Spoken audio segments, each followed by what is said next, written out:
Bien, saludos a todas aquellas personas que como siempre nos ven todas las semanas por este programa Criterio y Justicia con Ariel, con el abordaje de temas de interés jurídico para todas aquellas personas que realmente tienen ansia, que tienen interés de aprender en sus derechos.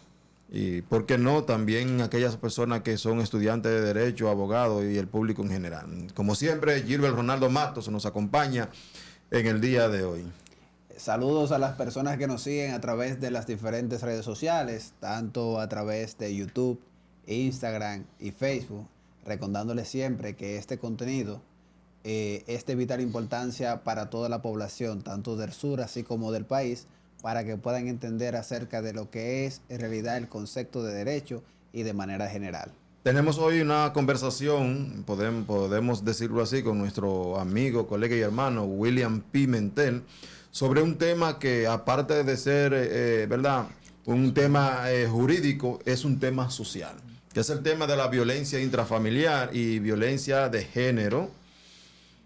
También vamos a tocar las luces y sombras del sistema aquí en Barahona. William es defensor público, ¿verdad? Para ser defensor público tiene que ser abogado. O sea, es una persona que está calificada para abordar el tema en el día de hoy. William, preséntate. Saludos, muy buenas tardes. Es un placer estar aquí compartiendo con ustedes. Iván Ariel Gómez Rubio, Gilbert Matos. Es un placer estar compartiendo en este programa Criterio y Justicia para compartir con ustedes el día de hoy el tema que ya ha expresado.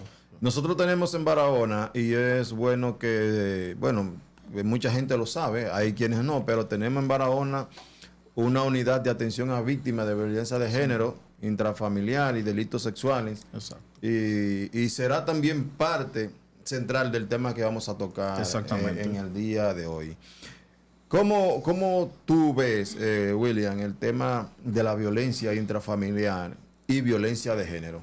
Creo que lo primero que nosotros debemos acotar es sobre el significado, porque me imagino que muchas personas de los que nos van a ver el día de hoy quizás no tengan el conocimiento de lo que es, por ejemplo, la violencia de género o violencia intrafamiliar. Con relación a la violencia de género debemos especificar o establecer que su definición que podríamos hacer más común es cuando un género, ya sea el sexo masculino, ejerce violencia a un género que viene siendo más o menos el sexo femenino. Entonces, es más o menos cuando de género a género se realiza una conducta que ejerce violencia, ya sea de manera física, como psicológica o verbal. Pero la violencia intrafamiliar ya es un tipo de violencia que es un poco más distinta, porque aquí lo que vamos a acotar es que este tipo de violencia se realiza dentro del seno de la familia, tanto sea de un esposo a su esposa, de la esposa hacia el esposo, hacia los hijos, cónyuges o excónyuges. Con relación a esta oficina que aquí hay en la Departamento Judicial de Barahona, que tiene que ver con la unidad de violencia de género, delitos sexuales y de violencia intrafamiliar, podemos establecer que la oficina tiene, gracias a Dios, estadísticamente muchos casos sobre lo que, si podemos plantear el día de hoy, por sus estadísticas, la mayoría son hombres, los que mayormente están siendo imputados por ejercer violencia, ya sea de género o ya sea intrafamiliar. Sin embargo, dentro de esas estadísticas, muchas veces también debemos mencionar que también existe aquella pequeña estadística de los hombres que también sufren, son víctimas de violencia. Sin embargo, la forma de cómo se refleja o cómo esta unidad muchas veces viene a tratar este tipo de cosas, se le brinda como un trato un poco diferente, aunque siempre tratan de no vulnerar un derecho fundamental para todo el mundo, pero sí tiene sus luces y sus sombras. Ok. William, partiendo del concepto que usted ha establecido, ¿podemos decir entonces que la violencia intrafamiliar es un tipo penal diferente a la violencia de género? Hay que entender lo siguiente.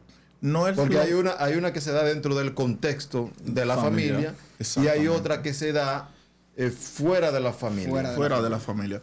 Hay que entender esto porque no es lo mismo cuando un hombre ejerce violencia a una mujer que no conoce, a cuando un hombre ejerce violencia a su esposa, donde probablemente tengan hijos procreados.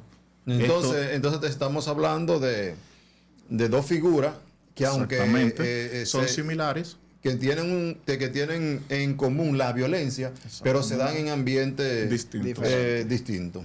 Exactamente. Las características y los elementos que lo unen siempre será la violencia. Sin embargo, existen elementos que la distinguen la una de la otra.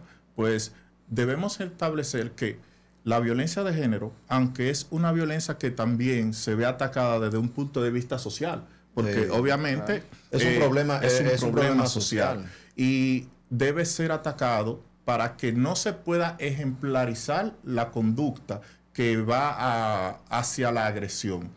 Porque obviamente debemos buscar los mecanismos que vayan a proteger a las personas que, vuelvo y reitero, estadísticamente son mujeres las que en su mayoría que vienen siendo afectadas. Déjame hacerte un aporte ahí cuando habla de estadística para no dejar pasar. Exacto. Y yo estuve viendo las estadísticas del año 2022 y de la del año 2023.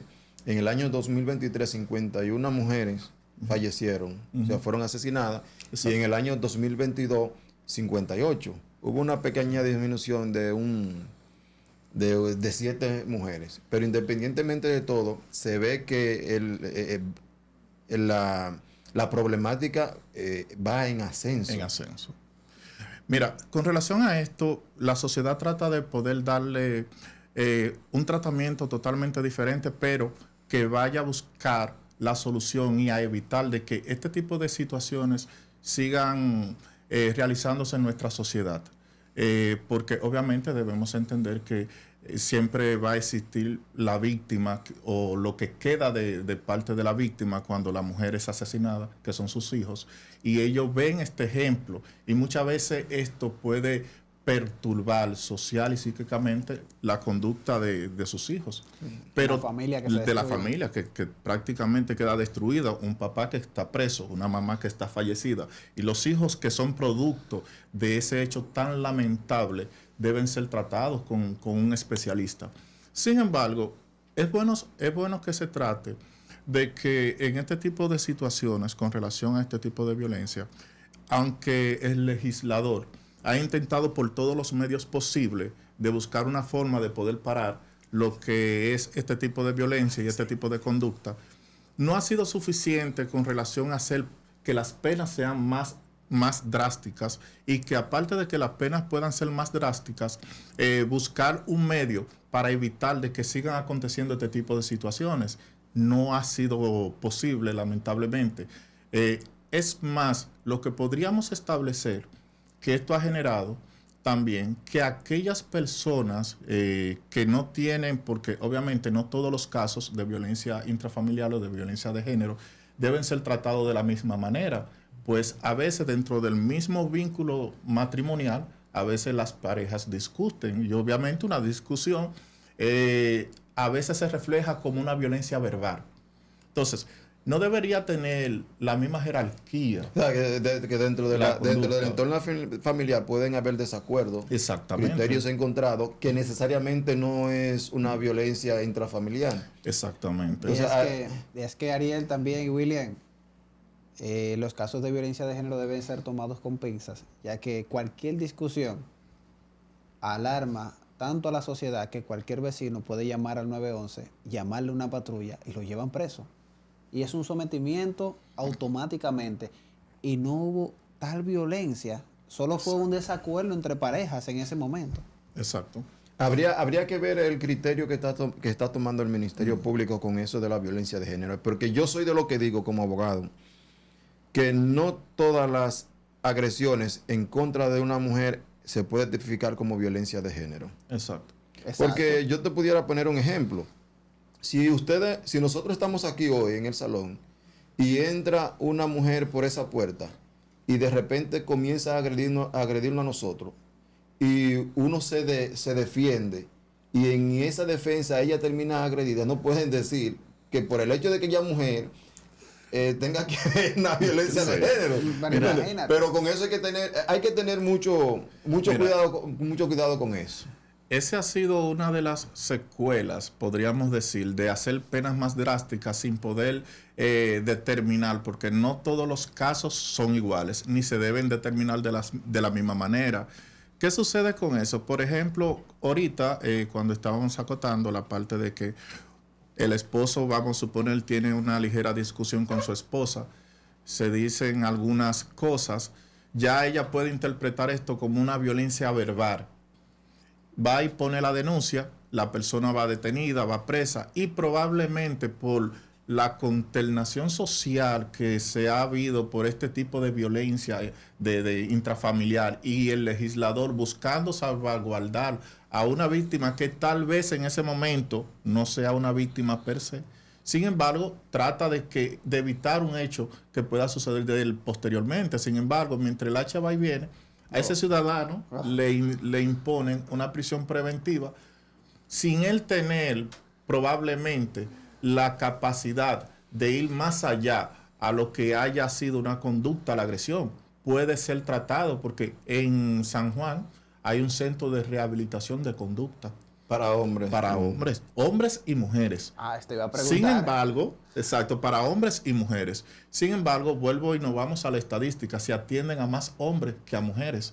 Sí. Porque supuestamente, supuestamente no, realmente las estadísticas vuelven y dicen que quien está más acostumbrado a ejercer una conducta violenta, una conducta de agresión, es el hombre hacia la mujer. Que por eso es que la respuesta del Estado a nivel de la aplicación de la política, de la política criminal, le da, cuando hay una violencia de género o violencia intrafamiliar, tiende a reaccionar rápido, sobre todo cuando hay agresión física, porque las estadísticas establecen que la mayor parte de la agresión viene del hombre. Por eso mucha gente cuestiona y a veces dice, pero desde que las mujeres van allí y establecen que hay una agresión de un hombre, el sistema reacciona automáticamente. Rápido. Pero es que la cantidad de mujeres que han muerto por intervención violenta de los hombres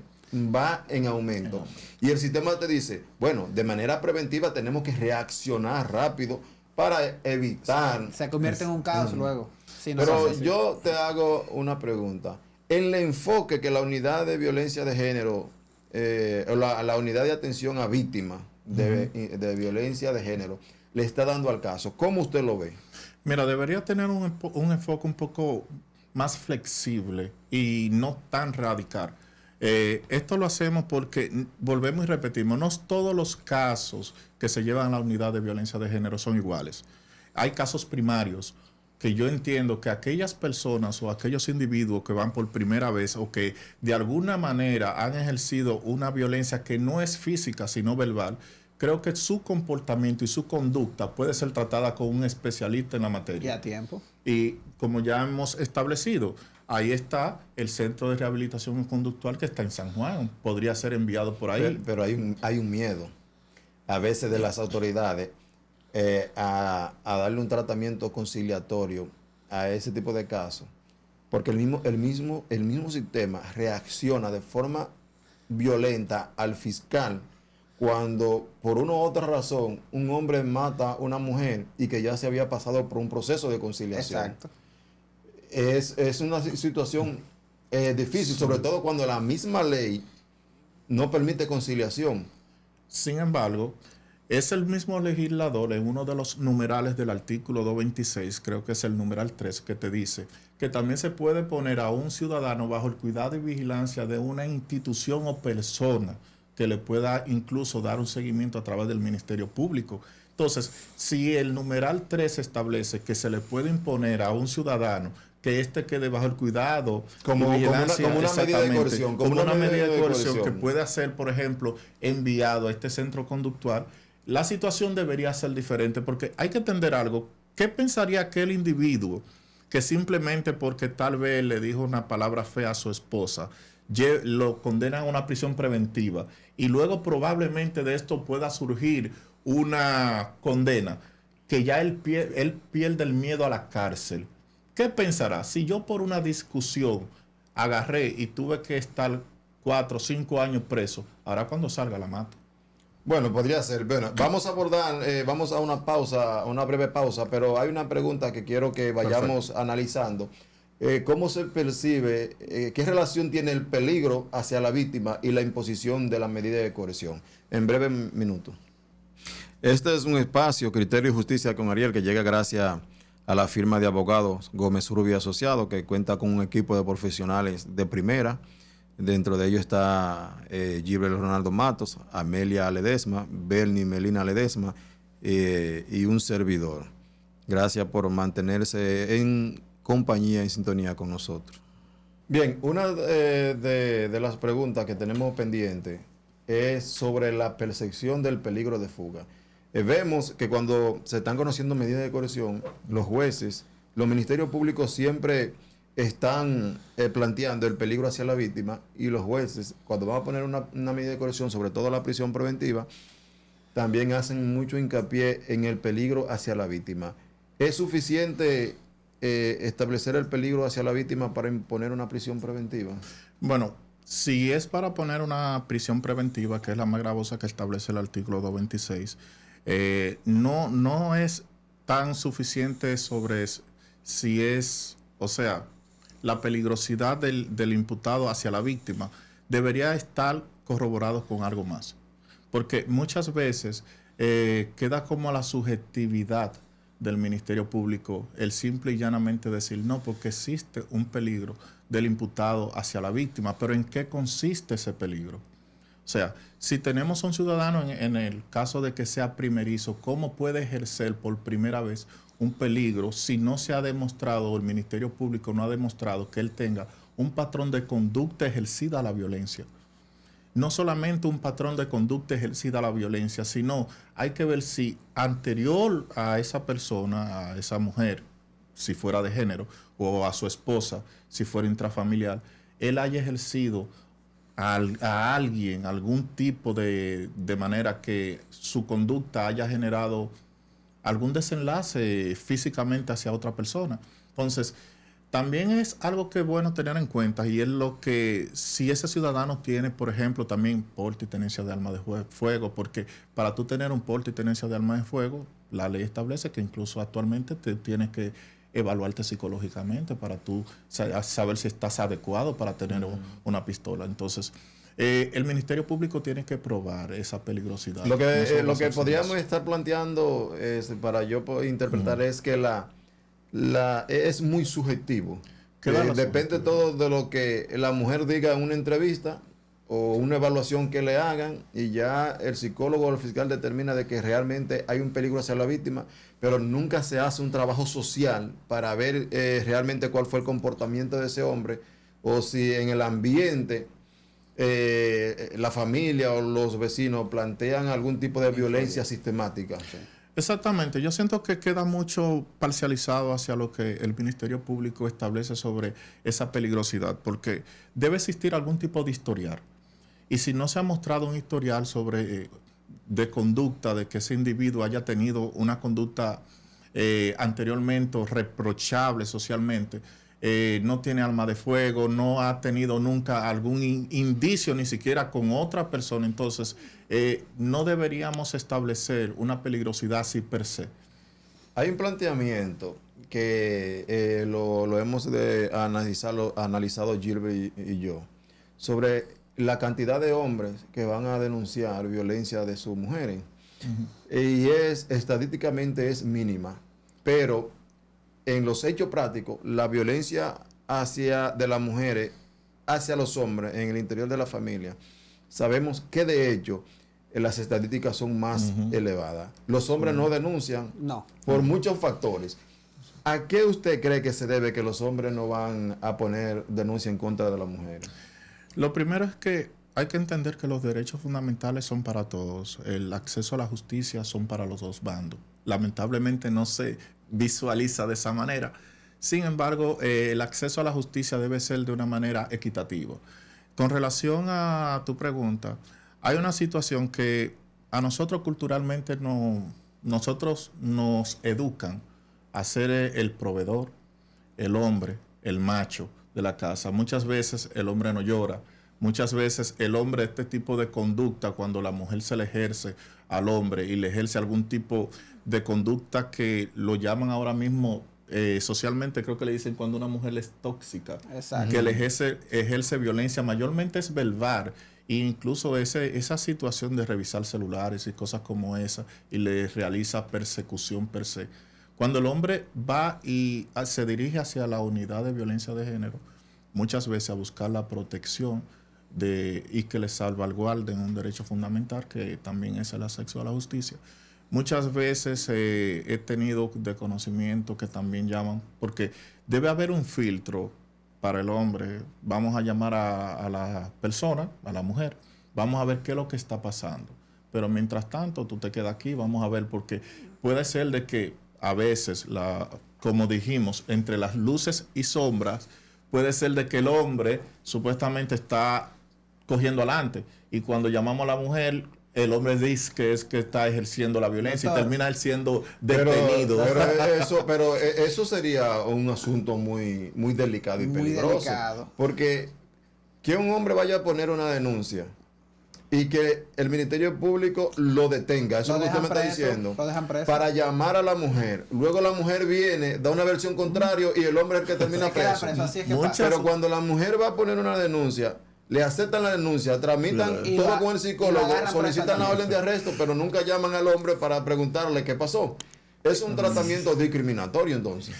Muchas veces nosotros estamos viendo, porque debemos recordar que, vuelvo y les reitero, la conducta reiterada a veces, y lo que socialmente estamos viendo, es que el hombre es que tiende a tener este comportamiento violento. Doctor, nosotros siempre estamos en los tribunales y tenemos audiencia casi todos los días.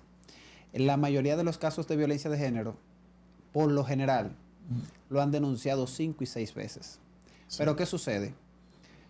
No sé si es que hay un sistema de engavetamiento, porque en un caso donde ya una persona ha sido denunciado 3, 4, 5 veces, no tomas medidas del inicio. Entonces, ¿cómo usted ve esa facultad que tiene el Ministerio Público de recibir la denuncia, engavetarle? Entonces, cuando él entiende que es grave, entonces lo somete, y lo somete entonces con todas las denuncias que habían puesto anteriormente. Nosotros hemos tenido experiencia ya en la litigación, en lo que tenemos ya litigando como defensores públicos, de casos como esos, que sí ciertamente hemos tenido expedientes donde vemos una denuncia, 2 denuncias, 3 denuncias, y probablemente a la tercera denuncia es que el Ministerio Público... Y con ellas te quieren establecer un patrón de conducta. Exacto. Acciona... Sin investigar la verdad de cada denuncia. Exacto. Ciertamente a la tercera denuncia ellos accionan. Pero ¿qué sucede? Mira, el artículo 30 te dice, el Ministerio Público está obligado a perseguir de oficio de todos los casos de cual él tenga conocimiento. Inmediatamente a ti, tú tienes información de una denuncia, o sea, una ciudadana va y te pone una denuncia de que fulano me está ejerciendo algún tipo de violencia, de agresión. Lo obligatorio, lo que la ley te manda es investigar, sí, ¿verdad? Y luego saber cuál es el producto de esa investigación, qué arrojó la investigación y cuál es su conclusión. O sea, lo vamos a perseguir, lo vamos a investigar, lo vamos a procesar, o simple y llanamente vamos a desistir porque la denuncia no arrojó más de ahí. Pero no es engavetar, es simple y llanamente retirar, que eso no quede como una ficha ahí guardada, porque muchas veces podemos ver que, por ejemplo, una ciudadana va y pone una denuncia en contra del licenciado Iván Ariel Gómez Rubio por violencia, no se investiga, pero se guarda. Luego otra persona va y le establece una denuncia al licenciado Iván Ariel Gómez Rubio. Pero ¿qué sucede? Cuando buscamos en el 2021, pero mire, el licenciado tuvo un inconveniente con otra persona. Y de manera subjetiva establecen que hay un patrón de conducta, porque ya vemos reflejado que en los archivos aparece una denuncia. Pero ¿por qué? ¿Qué pasó con la denuncia primero? O sea, se llegó a una conciliación, la denuncia se archivó, se confirmó lo que la mujer exactamente, porque tú me tienes que establecer a mí cuál fue el resultado de la investigación, inmediatamente te pusieron una denuncia. No guardarla y juntarla, esperar que pasen 2 o 3 y luego a la tercera decir, mira, te estamos sometiendo por ejercer violencia intrafamiliar o violencia de género. Ya tú tienes 2 denuncias anteriores, o sea, existe un patrón de conducta conforme a lo que establece el artículo 309-2. Doctor, también hay otro punto que yo entiendo que debería ser de relevancia, y es el siguiente. Siempre cuando van tanto la mujer o el hombre a la unidad de violencia de género, delitos sexuales e intrafamiliar, Exacto, a interponer la denuncia, le dan una orden provisional de protección. Orden provisional de protección que debe ser homologada por el juez. Pero ¿qué sucede? Esa orden de protección nunca se la notifican al imputado. El imputado no sabe de la orden, pero tampoco la homologan ante el juez. ¿Qué pudiésemos resolver respecto a esa situación? Mira, nosotros hemos observado también con relación a la orden de alejamiento y protección 2 cosas. Primero, hemos visto en nuestro ejercicio que el Ministerio Público muchas veces emite una orden de protección de 72 horas, administrativamente de 72 horas. Pero ¿qué te dice el 309-4? El Código Penal, el Código Procesal Penal te establece que el único que está facultado en el 309-4 a imponer una orden de alejamiento y protección es el juez. Entonces, el juez es el que está facultado a poder emitir una orden de alejamiento y protección, no es el Ministerio Público. Ahora, el Ministerio Público te puede dar la advertencia de que, mire, ciudadano, usted está incurriendo o podría incurrir en una situación, y para salvaguardar la vida de esa persona, al menos por un momento, mientras ellos investigan o realizan cualquier acto de la investigación que son propia de ellos. Pero la única orden que es legal, que está contemplada en el código, es la que emite el juez. Pero no solamente, y oigan esto, no solamente es dar la orden de protección, sino, como dice el 226, notificarla. Sí. O sea, usted, supuesto agresor, tiene que darse por enterado de que existe una orden de protección a favor de una mujer y que usted no se puede acercar. Si usted desconoce que hay una orden, exacto, entonces, por un principio hasta de legalidad, el derecho de defensa. No se me puede adjudicar la violación de una orden de protección que yo no conozco. Que ignora. Que ignoro. Pero peor aún, muchas veces esa orden administrativa que da el fiscal, que ni siquiera se la han notificado al imputado, se toma en cuenta para la imposición de una prisión preventiva. O sea, es como una involución que hay en el sistema penal de justicia. Exacto. Mira, la política criminal del Estado sabemos que está en manos del Ministerio Público. Y si el Ministerio Público está tratando de sindicalizar a un ciudadano por ejercer violencia intrafamiliar o violencia de género, y dentro del expediente que él ha instrumentado, él haya depositado como una pieza del expediente una orden de 72 horas, que es la que muchas veces hemos visto que el Ministerio Público emite y copia al expediente, que no es emanada del juez. Yo como litigante te puedo decir que si mi representado no ha sido notificado por una orden que salga del juez competente, no se me puede tomar eso como una prueba que pueda venir a pesar. No se te puede usar en contra. Exactamente, porque hay derechos fundamentales que deben ser salvaguardados. Hay derechos del debido proceso que deben ser salvaguardados. Hay garantías del debido proceso que establece la Constitución que deben ser salvaguardadas. Entonces, a mí hay que salvaguardarme tanto lo que establece el 68 y 69 de la Constitución, que no es más que las garantías y el debido proceso de ley. ¿Qué te dice el debido proceso de ley? Que quien puede emitir esas órdenes es el juez. Exacto. Doctores, Iván Ariel, William, hay un punto que siempre hemos observado y es con respecto a este tipo de procesos, y es un informe psicológico forense que le realizan a las víctimas de violencias de género. ¿Y qué sucede con ese informe psicológico forense? Ahí hacen una evaluación de riesgo, ahí hacen todo tipo de cuestiones sin la presencia del imputado, y como lo dice la ley, el imputado tiene derecho a estar presente en toda etapa de su proceso. ¿Qué usted puede abordar para que esto se haga conforme a lo que establece el marco legal. Mira, con relación a eso yo tengo mis propias teorías que va enfatizada a esa entrevista de la psicóloga forense. Porque primero debemos entender que es un profesional que labora en el mismo edificio del Ministerio Público.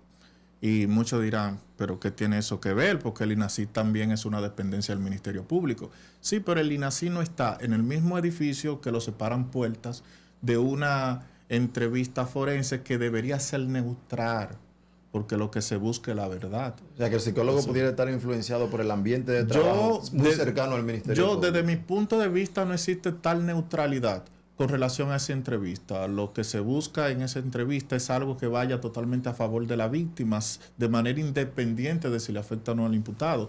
Si el Ministerio Público está buscando en su investigación, se supone que busca cargo y a descargo. Exacto. Entonces, principio de objetividad. Exactamente, no debería buscar o parcializarse solamente hacia un lado. Entonces, si tú me vas a hacer o me vas a practicar a una víctima una entrevista a psicóloga forense, y eso es una de las diligencias de la investigación, obviamente yo debería, como defensor del imputado, tener algún tipo de conocimiento del tipo de preguntas que se van a realizar, si yo puedo hacerle alguna pregunta incluso a la víctima.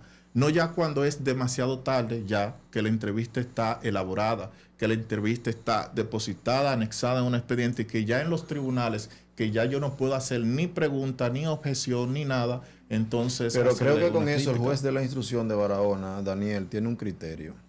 Todos los jueces y tribunales tienen criterio, pero me parece, y creo que lo he visto también en un caso, que las entrevistas per se son rechazadas como medio de prueba cuando la acusación se presenta y se discute el fondo de la audiencia preliminar. Piezas del expediente. Porque en principio la entrevista es como un medio de información para que el Ministerio Público pueda abrir una investigación. Pero para usted utilizarla ya como medio de prueba en una acusación violentaría el principio de oralidad y hasta de contradicción, porque es lo que usted dice. El imputado nunca estuvo presente cuando se realizó esa entrevista y no se le dio la oportunidad de contradecir lo que la mujer dijo en esa entrevista. Por tal razón, el criterio que tiene el juez de la instrucción o el juzgado de la instrucción de Barahona es rechazar ese medio de prueba. Sí, porque si te fijas, el Código Procesal Penal te establece en cuanto al procedimiento y sobre los derechos que tiene el imputado de tener conocimiento de toda la etapa de investigación. Y de intervenir. En el mismo proceso. Y sobre todo el derecho que él tiene de que su abogado lo represente para cada etapa. Sin embargo, ¿cómo el abogado puede interceder ante una entrevista que no se le notifica, no tiene conocimiento de la misma ya hasta que lo ve elaborado en un expediente? Si esa es una etapa de la diligencia de investigación, como parte de la diligencia de investigación, también el defensor tiene que tener conocimiento para saber cómo defenderse o para poder hacer algún tipo de pregunta que vaya a favor del imputado, porque se está buscando la verdad. El objetivo de la investigación es buscar la verdad. Entonces la verdad debe ser objetiva. Ya hemos llegado al término de esta conversación. Yo lo llamamos una conversación entre nosotros sobre el tema.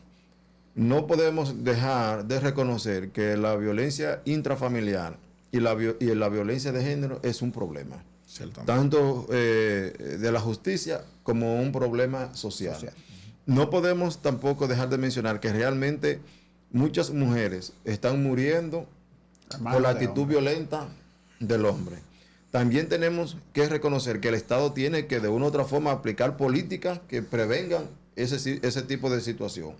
Lo que sí queremos es que se respete el debido proceso, la tutela judicial efectiva y que se permita la igualdad entre las partes en un proceso penal, sin ventaja de uno hacia otro, sino que se busque la justicia, se protejan derechos y se proteja la vida. Exacto.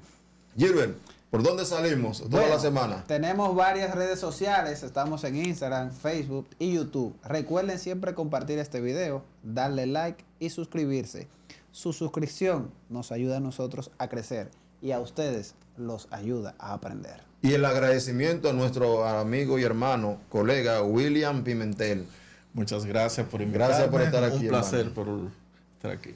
Será hasta la próxima.